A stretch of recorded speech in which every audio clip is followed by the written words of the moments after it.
mà mình nói là đại càng mà nổi với hai bảo video ní pot á mình lỏng ở bàn mơ nhóm thằng này thắt đai khỏi mong mình thân tới nhóm pe khăn cái nhóm càng mà nổi đài bàn tay khọc bị kênh láng cứ mơ Facebook luôn ấy hay mơ memory chạy đòn ấy khơi buôn năm môn nè cứ nhóm thua mà nổi năng ai ôn hay ôn nhâm lặng tay mà đòn cứ chia bọc hết súp cream là bờ chẳng ngày nay còn nó khơi thua mà nổi năng làng với xem đẹp chạy là chưa mà mình thì khné đại càng mà nổi được nhom Cùng thay lái ta mà mỹ keng ta nhóm có keng nè đang thấy cú thoát mà nổi bẹp này ấy chứ mà xin chỉ mà mỹ thì ở cái cha nhóm trên mà nổi mà hộp bẹp này ai comment cái trong video này bài này mà nổi mới ní cứ chia mà nổi để nhóm thua buôn năm môn nghĩa từ mơ cảnh trong con bao nhung vinh về để nhung back the story bao nhung năm chả chả hai cứ sót tay mà hộp con tặng mình để sang nhung chỉ nẹt lụa hè rồi bật thò mì bà xin chỉ mà mỹ squall nhung tăng bị con tim muối và mỗi năm mốt nặng đắng the nhung cá chén bị nẹt chạy rồng lấy đằng nẹt sao chứ đấy ở hà bỏ cồn để sang ấy nhung sành cho cọp hiệp mình đọcไปhoàng ngày ní nhung khơi mình chui ra mình tèn nhung bắt chia sẻ bài chết hai con khuôn ai nhé đẹp chia gì mà đó hoàng ngày ní để xa tại con nhung cứ mình nghỉ trừ hai nhung hiên vậy thà hai rồi bật thăm cứสำคัญเหมือนแตนสำหรับคนโตอดมีไอกัดทลายบานนี่ผู้คนยมคืออดมีประทานวิตามินขังกลายเตปันใต้สุขภาพกอดมอมต้อมให้ละอคลังเหมือนแตนโดยซาไอ้คือยมประดาละห้ารูปธรรมไอ้กอดตรมเต๋อเตตามาอยู่บอกกอดดำหนักการประดาละห้าคือวิสำคัญเหมือนแตนให้ยื่นกูแต่ follow step by step มันไม่ได้เป็นอนtâmแต่ย้ำประมวยค่ะไอ้ก็ชาญมหอเต็งประบ่อขึงเตะเองจังไอ้ยมมาตอนลุยก็เพลียไม่ยมปรักษาไอ้ก็ทูจีปลายพลายเชยจมหอยก็ชงเอาทั้งแฮดไอ้ก็จำบัดทั่วปลายพลายเชยจมหอยโดยซาไอ้ขมิ้นโดยขณีเตะมามีแต่เอาขณีขมิ้นคลาคือก็อะไรสิจมวยละเปอร์จมวยโปจมวยเองจังไอ้ให้เบอร์สันจียังอัดจับดามเอามาหมกนั่งเตะยังวับล้างยังทั่วประบ่อขับกรุบกรึ่งประบ่อด่าตามหมกแมนมีละเปอร์มีก็มีสดមានប្រេងអូលីវដល់ពេលកូនរៀកកូនឡើងកទួលលមាស់ដែលជាសញ្ញាលាក់ស៊ីយើងអត់ដឹងថាកូនដែលលាក់ស៊ីមួយអីមួយទេដូច្នេះហើយទើបយើងឲ្យចាប់ផ្ដើមធំមួយមុខដើម្បីសង្កេតតើកូនយើងមានលាក់ស៊ីឬមានបញ្ហាជាមួយអីមួយអត់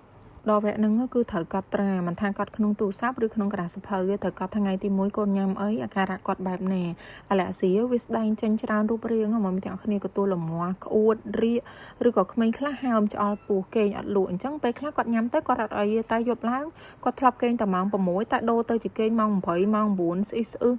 មួម៉ៅអីហ្នឹងគឺសត្វតាសញ្ញាអត់ល្អអញ្ចឹងយើងត្រូវណូតទុកទាំងអស់គ្នាបន្ទាប់ពីដំណាក់កាលហ្នឹងហើយទើបយើងធ្វើជាបបរខាប់គ្រប់គ្រឿងឲ្យគាត់ហើយតាក់ទងនឹងបបរខាប់គ្រប់គ្រឿងហ្នឹងគឺយើងមានបន្លែមានសាច់អីចឹងទៅថ្ងៃនេះងាកមកមនុយរបស់យើងវិញខ្ញុំធ្វើជាស៊ុប cream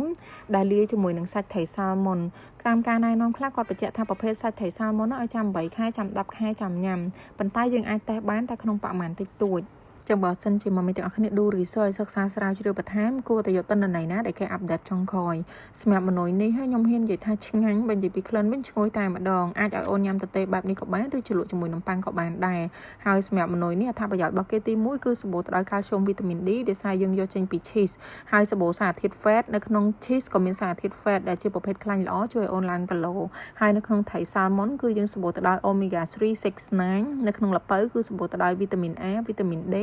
ជួយដល់ការលូតលាស់ហើយនឹងជួយដល់ភ្នែករបស់អូនផងដែរបរិមាណនៃការប្រើ cheese ដោយសារមួយឆ្នាំនេះខ្ញុំធ្វើសម្រាប់អូន2នាក់អញ្ចឹងខ្ញុំប្រើមកប្រទេសតែបើសិនជាមកមីទាំងអស់គ្នាធ្វើសម្រាប់អូនម្នាក់ឯងញ៉ាំមកពេលគឺប្រើតែពាក់កណ្ដាលប្រទេសបានហើយសម្រាប់គ្រឿងទេសគឺយើងចង់ប្រើក៏បានអត់ក៏បានតែដូចខ្ញុំបញ្ជាក់អញ្ចឹងធម្មតាខ្ញុំធ្វើហើយគឺខ្ញុំឲ្យកូនខ្ញុំញ៉ាំហើយគ្រប់មនុស្សទាំងអស់ខ្ញុំអាចធ្វើឲ្យចាក់ចោលទេអញ្ចឹងហើយខ្ញុំបន្ថែមគ្រឿងទេសតែគ្រឿងទេសហ្នឹងក៏អូន6ខែអាចប្រើបានដែរមកមីទាំងអស់គ្នាដុំដែលខ្ញុំប្រើដំបូងហ្នឹងគឺជាប្រភេទដុំស៊ុបផលិតផលរបស់ប្រទេសកូរ៉េប្រភេទម្សៅនៅក្នុងចានហ្នឹងគឺជាប្រភេទម្សៅថ្លើមដែលសម្បូរទៅដោយសារធាតុដែកជួយដល់ការបង្កើតគ្រាប់ឈាមក្រហមជាការតុបតែងបន្ថែមក្លិនឈ្ងុយនិងបន្ថែមរសជាតិខ្ញុំរោយជាសារាយរោយបាយនេះសម្រាប់អូនដែរនៅក្នុងសារាយហ្នឹងគឺឈ្ងុយមកមានទាំងអស់គ្នាមានល្ងមានសារាយមានសាច់ត្រីមានស៊ុតមានអីក្នុងហ្នឹងតែម្ដងកូនពៅខ្ញុំអស់មួយចានបើសម្រាប់កូនបងគឺគេដួសថែមមួយចានខ្លួនឯងទៀតអញ្ចឹងគ្រាន់មើលប៉ុណ្ណឹងមកមីដឹងហើយថាម្នុយហ្នឹងឆ្ងាញ់ប៉ុណ្ណាដូចខ្ញុំបញ្ជាក់អញ្ចឹងកុំភ្លេចសាកធ្វើហើយបើសិនជាអូវីដេអូនេះម្លងមើលអត់ដល់ចប់ទេគឺមកមីទាំងអស់គ្នានឹងស្ដាយក្រោយហ្មង